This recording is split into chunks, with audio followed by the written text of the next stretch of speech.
और शुरुआत एक बड़ी खबर से करते हैं। चाईबासा में एक लड़की से गैंग रेप हुआ और इस मामले में एसआईटी का गठन कर दिया गया। दोस्त की पिटाई की गई, उसके बाद छात्रा से गैंग रेप किया गया। बताया जा रहा है कि लड़की जो है वो सॉफ्टवेयर इंजीनियर थी और घर पर वर्क फ्रॉम होम काम कर रही थी, लेकिन वो अपने दोस्त के साथ जो हवाई पट्टी है चाईबासा की वहां घूमने गई थी स्कूटी से। इसी दौरान 10 से 11 लड़कों ने उन्हें रोका, उसके दोस्त के साथ मारपीट की, उसे भगाया, उसके बाद गैंग रेप को अंजाम दिया गया। फिलहाल एसआईटी का गठन कर लिया गया है, एसआईटी का गठन किया गया है। आरोपियों की गिरफ्तारी के लिए छापेमारी की जा रही है। 20 अक्टूबर की यह घटना है। 8 से 10 युवकों ने लड़के और उसके दोस्त की पिटाई की थी, फिर लड़की के साथ गैंग रेप किया था। प्रकाश सिंह हमारे वरिष्ठ सहयोगी इस खबर पर जानकारी के साथ जुड़ रहे हैं। प्रकाश जी, पूरा मामला क्या है?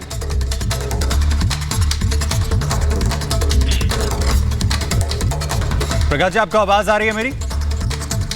जी आ रही है। जी प्रकाश जी, ये पूरा मामला क्या है, किस तरीके से पूरी घटना को अंजाम दिया गया? देखिए, मामला ये है कि वर्क फ्रॉम होम कर रही एक ट्राइबल लड़की है जो चाईबासा में अपने घर पर थी और वहाँ एयरपोर्ट के पास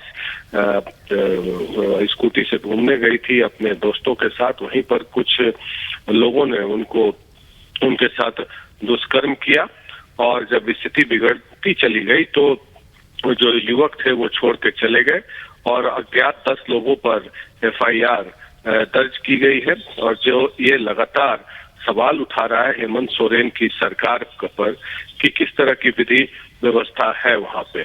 और जो लड़की है जो सॉफ्टवेयर इंजीनियर है वो वहां पर घूमने गई हवाई अड्डे के पास, वहां पर स्कूटी खड़ा कर अपने दोस्तों से बात करने लगी और जब अंधेरा होने लगा तो वहां 10 युवक आए जो कि आरोप है और उनके साथ मारपीट कर सुनसान जगह पर ले गए और दुष्कर्म किया।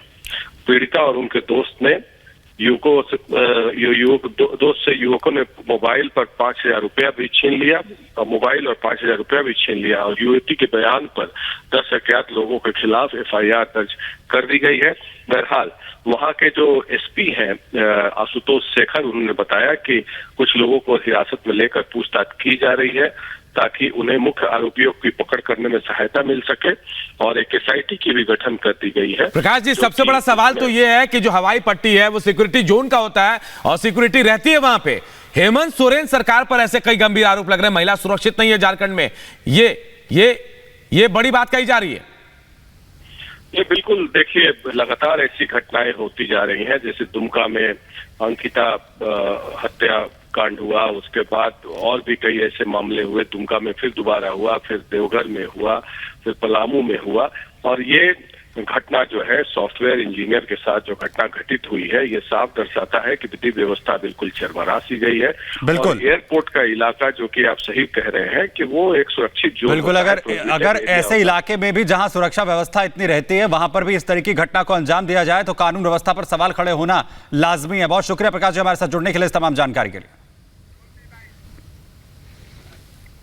चाईबासा में दिल दहला देने वाली घटना में एक सॉफ्टवेयर इंजीनियर के साथ चाईबासा एयरपोर्ट के हाई सिक्योरिटी जोन में 10 लोगों ने गैंग रेप किया और उसकी हालत बहुत खराब बताई जाती है। उसे हॉस्पिटल में एडमिट किया गया है। 10 लोगों पर एफआईआर हुआ है, लेकिन जहां तक हमारी जानकारी है किसी की गिरफ्तारी नहीं हुई है।